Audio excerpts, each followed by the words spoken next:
За Монгол Улсын их хурлын дарга эрхэм гишүүдээ. Шинээр бүрдсэн Монгол Улсын засгийн газар төсвийн сахилгууд ил тод байдал,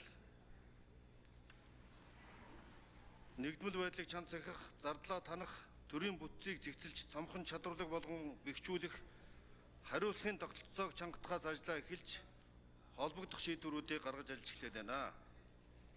Энэ хүрээнд улсын эдийн засагт тулгараад буй сорилт эрсдлийг тооцож үзсний үндсэн дээр төсвийн тухай хуулийн 34-р зүйлийн 34-1-2, 34-1-4 дахь заалтыг үндэслэн Монгол Улсын 2025 оны төсөвт хийх хяналтын тодтголыг боловсрууллаа. Шинжлэн боловсруулсан Монгол Улсын нэгдсэн төсвийн 2025 оны төсвийн хүрээний мэдэгдэл 2026-аас 2027 оны төсвийн төсөөллийн тухай хуулийн төсөлтөд нийцүүлэн энэхүү төсвийн тодтголыг боловсрууллаа. За эрхэм гишүүдээ, Монгол Улсын ерхий сайдын хариуцлагатай албан тушаал томилогдож засгийн газар бүрэн бүрэлдэхүүнээр ажиллаж ирснээс хойш ердөө 7 хоног өнгөрч байна. Энэ 7 хоногийн хугацаанд геополитикийн мөргөлдөөн улам даамжирч, Иран, Израилийн зэвсэгт мөргөлдөөнөөр үргэлжиж дэлхийн эдийн засгийн төлөв байдалд эрсдэл нэмэгдлээ. Нүүрсний үнийн огцон уналтаас голлон шалтгаалж төсвийн орлого 3.2 их найдаар 80 төгрөгөөр тасрах бодит нөхцөл байдал үүссэн байна. Яг 7 хоногийн өмнө танилцуулж байхад нүүрсний үнийн төлөв байдал шалтгаалсан төсвийн тодтгол, төсвийн орлогын бууралт 2.3 их найд гэж тооцогдож байсан бол 7 хоногийн дотор ийм өөрчлөлт гарч байна. Энэ нөхцөл байдал цааш даамжирч болзошгүй байна. Хэрэв төсөвт яаралтай тодтгол хийж төсвийн үр ашиггүй зарлуудыг танаж, төвчиж болох урсгал зарлуудаа танаж, импортыг нэмэгдүүлэх хөрөнгө оруулалтын зардлыг бууруулахгүй тохиолдолд инфляц улам эрчимжиж, валютын ханш суларч, улмаар энэ нь иргэдийн аж амьдрал, хувийн хөвшил, баялаг бүтээгчдийн хэвийн үйл ажиллагаанд томоохон эрсдэл учруулж болзошгүй нөхцөл байдлыг үүсгэж байна. Тухайлбал төсөв тодтгол хийхгүй, төсвийн алдагдал оны эцэст 3.2 их найд төгрөгөөр төрсөн тохиолдолд импортын хэмжээ нэмэгдэж, валютын ханш суларч, инфляц үргэлжлэн өсөх эрсдэлтэйг бодит тооцоолол харуулж байна. Олон улсын байгууллагын судалгаагаар Монгол Улсын ерхий орлого нэмэгдээгүй тохиолдолд үнийн өсөлт инфляц 1% нэмэгдэхэд 24,000 орчим хүн ядууралд өртөх эрсдэлтэй гэж тооцныг нь тонцлон дурдмаар байна. Өөрөөр хэлбэл инфляц 10% нэмэгдэхэд 240,000 хүн амжиргааны баталгаажих төвшин ядуурлын төвшнөөс доогуур орлоготой болох ийм эрсдэлтэй нөхцөл байдал үүсгэх гэж үздэг. Иймээс эдийн засгаа докторжуулж иргэдийнхээ орлого амжиргааг хамгаалах нь засгийн газрын энэ тэргүүний чадвар чансааг шалгасан чухал сорилт болоод байна. Дэлхийн эдийн засгийн нэн эгзэгтэй цаг үед дэлхийн улс орнууд ч гэсэн өөрийн эдийн засгийн онцлог бодлогодоо тохируулсан шаардлагатай тохиргоо өөрчлөлтүүдийг хийж байна. Тухайлбал Оросын холбооны улс, Бразил, Чили, Өмнөд Африк, Сауди Араби зэрэг түүхийн эдийн экспортоос хамааралтай улсууд түүхийн эдийн үнийн огцон уналт, геополитикийн хурцтмал байдалтай уялдуулан төсөвтөө тодтгол хийж эдийн засгаа докторжуулах чиглэл баримталж байна. Инхдээ орлогоо дайчлах, зардлаа бууруулах, төрийн албаагчдын тоог зохистой түвшинд бууруулах арга замыг сонгож үр ашиггүй дэвшиж болох зардлаа танаж, татаа сэлжүүлгээ бууруулж, нийгмийн халамжаа оновчтой болгох хөрөнгө оруулалтын төслүүдэд эренблэх зэрэг арга хэмжээнүүдийг олон улсын түвшинд дэлхийн улс орнууд авч хэрэгжүүлж нэгэн тэглээд байна. Ийм учраас Монгол улсын хувьд ч гэсэн төсвийн нэн шаардлагатай бодлого арга хэмжээнүүдийг авч хэрэгжүүлэх, өөрөөр хэлбэл төсвийн тодтголыг зайлшгүй шаардлага үүсч гарлаа. Монгол улсын эдийн засгийн уул уурхаагаас нэг хамааралтай, Монгол улсын экспортын 95% нь уул уурхайн бүтээгдэхүүнээс хамааралтай. Энэ эдийн засаг маань түүхэд буюу уул уурхайн бүтээгдэхүүний түүхийн эдийн үнийн өөрчлөлт эмзэг зочмог хэвээрээ байна.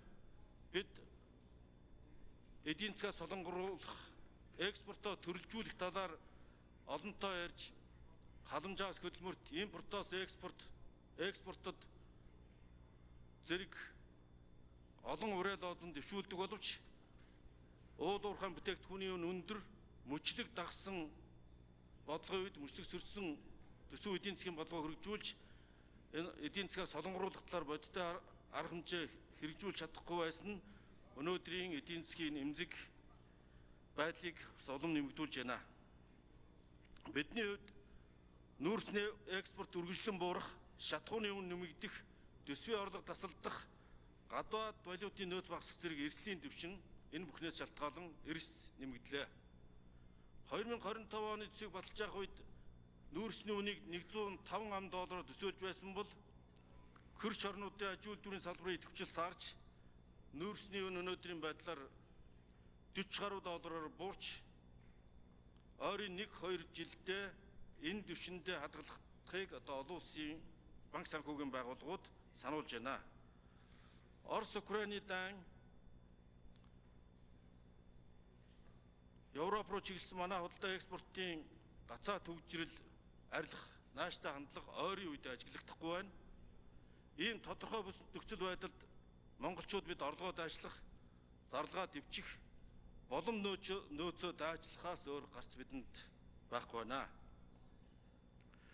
Инглигээд үүслийн хүндэл бэрхшээлийг эгэл ард түмэн хувийн хвшил баялаг бүтээгчдийнхээ нуруунд өрүүлж таарахгүй.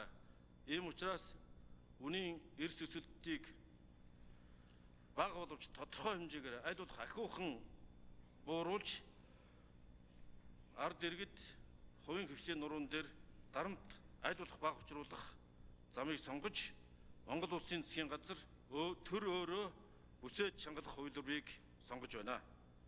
Төсвийн зардлыг хэмнэж бүтэц бүрэлдэхүүнээ цомгдох нь дан ганц эдийн засгийн шаардлага ус. Монгол төрийн баримтлах ёс зүйн хэм хэмжээнийг нэгэн илэрхийлэл гэж үзэж байна. Төрийн бүтцийг тооноос чанарт шилжүүлэхдээ төсвийн зарлагыг механикаар тасаж танаж хайрах биш, тайрах биш. Дунд хугацааны төсвийн доктортой байдал чиглүүлэх бодлогыг засгийн газар баримталж байна. Энэ бол төрийн бүтээмж үр ашгийг сайжруулах томоохон шинжиллийн эхлэл болно гэдгийг онцлон тэмдэглэе.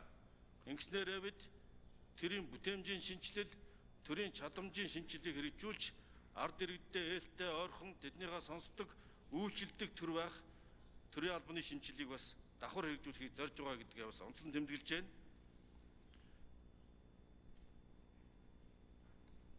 Энэхүү шинжилгээг дараах 2 үндсэн хэлбэрээр хэрэгжүүлнэ. Нэгдүгээр хэмнэлтийн тодголоор цомхон чадварлаг бүтээмжтэй төрийн алба бий болох шинжилгээг эхлүүлж байна.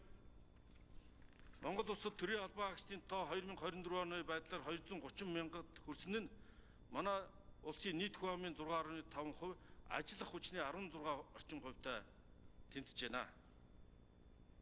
Энэ тоо нийт хүн амын өсөлт, төрийн үйлчлэгээний цар хүрээ, хүртээмж бод байдлаас хамаардаг нь үнэн. Гэхдээ зохистой түвшинд байх учиртай олон улсын стандарт, олон улсын хөдөлмөрийн байгууллагаас гарсан тооцоо судалгаатай харьцуулахад манай төрийн алба харьцангуй өндөр, ижил түвшний хөгжиж байгаа орнуудаас бол өндөр байна гэж дүгнэж болно. Энэ шалгуурыг бид хангаж чадж байгаа юу гэдгийг төр өөрөөсөө асуух цаг нэгэнт болсон гэж үзэж байна. Америкийн нэгдсэн улс, Солонгос, Киргиз, Түнис, Франц, Чили, Эстони болон Швед зэрэг дэлхийн олон улс орнууд төрийн бүтэц бүрэлдэхүүн, төсвийн үр ашгийг нэмэгдүүлэх, төрийн үйлчлэгээний чанарыг сайжруулах, төрийн албан хаагчдын тоог зохистой түвшинд хүргэх, төвлөрлийг сааруулах, төрийн албан хаагчдын үнэлгээг боловсронгуулахад онцгой анхаарч байна. Тухайлбал сул орон тоонд хүн нэмж авахгүй байх, төрийн үр дүнгүй албан тушаалуудыг арилгах, захимжуулах, төрийн албанаас хувийн хвшилд үе шаттай шилжүүлэх, цалин хөлс тусламж урамшууллын бодлогоо сайжруулж оновчтой болох зэрэг олон арга хэмжээг авч хэрэгжүүлж байна. Тиймээс бусад улс орны туршлага сургамжийг судалж, төрийн чиг үүрэг бүтэц зохион байгуулалтыг салбар бүрд хянан шинжилж, хийдэл давхардлыг арилгах шинжилгээг эхлүүлж байна. Төрийн албаагч доктортой мэрэгчсэн байх зарчимд нийцүүлж, төрийн албаны бүтээмж, үр ашиг, цалин урамшууллын тогтолцоог цаашдаа олон боловсронгуулах нь. Энэ хүрээнд Монгол улсын их хурлаас баталсан Монгол улсын хөгжлийн 2026 оны төлөвлөгөөтэй нийцүүлэн багш эмч нараас бусад төрийн албан хаагчдын тоог 9% бууруулахаар хэмнэлтийн дотгол тусгалаа. Энэ хүрээнд дарга нарын тоог бууруулах, тэтгэврт гарсан эсвэл сул орон тоонд хүн авахгүй байх, төрийн байгууллагуудын бүтэц зохион байгуулалтыг өөрчлөх, давхардал хийдлийг арилгах, төрийн албан агчны ажлын ачааллыг тэнцвэржүүлэх, мөн доктор суурьшилтаа ажилуулах гэх мэт арга хэмжээг авснаар төсвийн зардлыг 300 гаруй тэрбум төгрөгөөр бууруулна гэж тооцлоо. Төрийн албан агчдын тоог бууруулах нь төр төмнийхөө төлөө зүтгэж буй хувь хүн айл гэрийн амьдралд тэмч таатай нөлөө үзүүлэхгүй. Төсвийн хэмнэлтийг төрийн албан агчдаа ажил амьдралаар нь хохирох замаар хийж болохгүй гэсэн шүүмжилж гарч байгаа. Гэхдээ төрийн алба гагцгүй ур чадвар, мэдлэг туршлагад суурилсан сомхон бүтээмжтэй, бүтээмж өндөртэй, за төрийн албан агчдын ажлыг бодиттой үнэлдэг бах зарчим бид олон жил ярьсаар ирсэн. Төрийн албаны үнэлгээний журам засгийн газрын эрхлэх газар дээр батлагдсан энэ маань бас олон түмэнд нээлттэй ил тод болгодог үнэлдэг энэ зарчимд нийцүүлэхээр бид төлөвлөж байгаа. Ийм учраас төр ард түмний харилцан итгэлцлийг бэхжүүлж төрийг ард түмэндээ ээлтэй, ард иргэдээ сонсдог, ард түмэндээ үйлчлдэг болгон шинжилж хөгжүүлэхэд манай төрийн албан агчдын өөрсдийн манлайлал чухал үүрэг гүйцэтгэнэ гэдэгт итгэж байна. Ийм учраас энэ ажлыг яг одоо эхлэх нь Монгол улсын эрх ашигт нийцнэ гэдэгт бид итгэж байгаа. Хувийн хэмжил баялаг бүтээгчдийнхээ хувьд ажиллах хүчний дутагдвал хамгийн тулгымцсан асуудал болоод байна. Байгааг холбогдох төрийн бус байгууллагууд хувийн хэмжлийнхээ илэрхийлж байгаа. Иймээс төрийн албан агчдын орон тоог бууруулах бодлого нь хувийн хэмжил тулгамдаад байгаа ажиллах хүчний дутагдлыг нөхөх бодлоготой нэгт уялдуулж зохис байдлаар хэрэгжих ёстой. Энэ чиглэлээр бид худалдаа аж үйлдвэрийн тэнхим мэргэжлийн холбоотой хамтран ажиллахаар тохирч ажиллах хүчний дутагдлыг нөхөх чиглэлээр хамтран ажиллахаар тохирсон. Өөрөөр хэлбэл бүтцийн өөрчлөлт хамрагдсан төрийн албан агчдаа засгийн газар гудамжинд гаргаад таяхгүй, хувийн хэмжлийн бэлэн ажлын байранд зуушлах, сургаж мэрэгшүүлэх зэрэг тодорхой арга хэмжээг худалдаа аж үйлдвэрийн танхим хувийн хэмжлэлтэйгээ хамтран хэрэгжүүлнэ. Засгийн газар хувийн хэмжил баялаг бүтээчтэйгээ хамтран ажиллаж шаардлагатай байгаа ажлын байранд төрийн албан агчдыг зуучлан шилжүүлэх бодлогыг бас хэрэгжүүлнэ. Энэ чиглэлээр бусад байгууллага хувийн хэмжил баялаг бүтээчид мэргэжлийн холбоотойгоо нэгт хамтран ажиллах болно. Мөн төрийн бүтцийг зэглэх зорилтыг хэрэгжүүлэхдээ тэрийн үйлчлэгээний чанар хүртээмжийг бууруулахгүй байх зарчмыг хатуу баримтлана. Энэ хүрээнд төрийн ажил үйлчилгээг захимжуулах, инновац, хиймэл оюун ухаан нэвтрүүлэх, бүтээмжийг сайжруулах чиглэлээр Сингапур, Бүгд найрамдах Солонгос улс, Япон, Малайз зэрэг орнуудын шилдэг туршлагыг үе шаттай нэвтрүүлэхээр тооцож байна. Хоёрдугаард эдийн засаг дахь төрийн оролцоог бууруулах, хувийн хэмжил суурилсан доктортой, хүртээмжтэй, дархлаатай эдийн засгийг хөгжүүлэх бодлогын шинжилгээг эхэлж байна. Энэ шинжилгээний үр дүнд үндэсний сүрэн дэвсгэрлэх чадах бий болох учиртай. Төр чадварлаг бүтээмжтэй болж эдийн засаг дахь төрийн оролцоогоо бууруулснаар хувийн хэмжил тулгуурласан үр ашигтай, хүртээмжтэй, дархлаатай, доктортой эдийн засгийн тогтолцоог төлөвшөх үүд хоолго нээгдэнэ. Хувийн хэмжлийг дэмжих хамгийн бодит алхам энэ мөн гэсэн хоёр дахь үнэн бодит байдлын юм а. Хувийн хэмжил баялаг бүтээчтэй дэмжих шинжилгээний дараагийн том алхам бол төрийн эмчит компаниуд хийх зохиц реформ, эдийн засгийн нөхцөл байдалтай уялдуулсан татвар нийгмийн даатгалын зохиц шинжил байх болно. Цаашид уул уурхайн салбараас хэд хамааралтай эмзэг эдийн засгийн бүтцээ төрөлжүүлэх, аж үйлдвэржилтийг тууштай дэмжих, экспортын зах зээл гарцыг төрөлжүүлэх ажлыг бид бодиттой үр дүнтэй эрчимжүүлэх шаардлагатай байна. Ялангуяа зүүн өмнөд Аз, Дундад Аз, Төв Аз болон Европын улс орнууд руу чиглэсэн экспортын гарцыг өргөдөх, худалдааны саад татварыг арилгах, өнгөрсөн хугацаанд байгуулсан гэрээ хэлцлээ үр дүнтэй хэрэгжүүлэх асуудлыг анхаарах ёстой. Дээрх орнуудад махан бүтээгдэхүүн, ноос ноолуур, арьс ширэн бүтээгдэхүүний 15 орчим тэрбум долларын зах зээл байна. Энэ Монгол улсын хувьд зайлшгүй нэвтрэх шаардлагатай зах зээл. Энэ чиглэлээр бид хувийн хэмжил үйлдвэрлэгчдэд дэмжиж ажиллах болно. Иймд хүнс хөдөө аж ахуй, эрчим хүч, аж үйлдвэр боловсруулах үйлдвэрлэл, мэдээллийн технологи, аялал жуулчлал зэрэг салбарт хэрэгжүүлж буй бодлого төсөл хөтөлбөрүүдийн бодит үр дүнд онцгой анхаарч хэрэгжилтийг сайжруулах чиглэлээр зорилттой бодлогоо хэрэгжүүлж ажиллана. Ташрамт дуртагд зуны дэлгэр цаг ирж аялал жуулчлалын улирал эхэлж байгаа энэ цаг үед төр засаг төмөн олон маань нэг зүг харж үр дүнтэй бодлогоор гадны жуулчдыг татах, бүтээлч үйлчлэгээ үйлдвэрлэл нэвтрүүлж, чанар хүрттэй хэмжээ эрс заажруулж, эх орондоо валютын урсгал нэмэгдүүлэхийг Монгол улсын ерхий сайдын хувьд нийт хувийн хвшлийнхэн ард иргэдтэй уриалж байна. Эрхэм гишүүдээ, эдийн засгийн сорилт хүндрэлийг даван туулахад төсвийн сахилга бод үр ашигтай зарцуулалт онцгой чухал үүрэгтэй. Тиймээс төсвийн хэмнэлтийн тодтолд бүх шатны төрийн байгууллагуудын дэвшиж болох зардлыг хэмнэх зарчмыг баримтлалаа. Үүний зэрэгцээ нэгэнт хэрэгжиж эхэлсэн хөтөлбөр арга хэмжээг хэмнэлтийн горонд шилжүүлж, хэрэгжиж эхлээгүй хөтөлбөр арга хэмжээний зардлыг зарцаахаар тооцлоо. Үүнд нэгдүгээрт төсөвт байгууллагуудын түлш халаалтын тарифыг нэмэгдүүлэхээр 2025 оны төсөвт туссан зардлыг 121.9 тэрбум төгрөгөөр. 2. Төрийн тусгай байгууллагуудаас бусад бүх шатны төсвийн байгууллагуудын тээвэр шатхуун дотоод албан томилт хичээл үйлдвэрлэл хурал зөвлөгөөний зардлыг 28.9 тэрбум төгрөгөөр. 3. Төрийн өндөр дээд айлчлал болон өндөр түвшний зочин төлөөлөгч хүлээн авахаас бусад гадаад албан томилолт зочин төлөөлөгч хүлээн авах зардлыг 4.5 тэрбум төгрөгөөр. Бүх шатны төсвийн байгууллагын 50 дахь эд тогтчил худалдаа авах, урсгал засвар хийх болон багш техникийн зардлыг 104.4 тэрбум төгрөгөөр. 5. Төсвөөс төрийн болон хувийн хвшлийн байгууллагууд долгодог татаасыг 76.8 тэрбум төгрөгөөр. 6. Байгууллагаас олох нэг удаагийн болон бусад төрлийн тэтгэм журамшууллыг 30.2 тэрбум төгрөгөөр. 7. Бүх шатны төсвийн байгууллагуудын хэрэгжүүлдэг хөтөлбөр арга хэмжээний зардлыг 617.3 тэрбум төгрөгөөр хэмнэхээр тооцлоо. Ингэснээр төсвийн зардал 1 их найд 508.4 тэрбум төгрөгөөр буурна. Мөн төрийн хэмнэлтийн тухай хууль заасан хугацаанд худалдаа авах ажиллагааг дуусгаж, гэрээ байгуулаагүй төслүүдийн санхүүжилтийг зогсоох зохицуулалтын хүрээнд засгийн газар 2025 оны 6 дугаар сарын 20-ны өдрийн хуралдаанаараа төсвийн хэмнэлтэд тооцох тухай тогтоол гаргасан.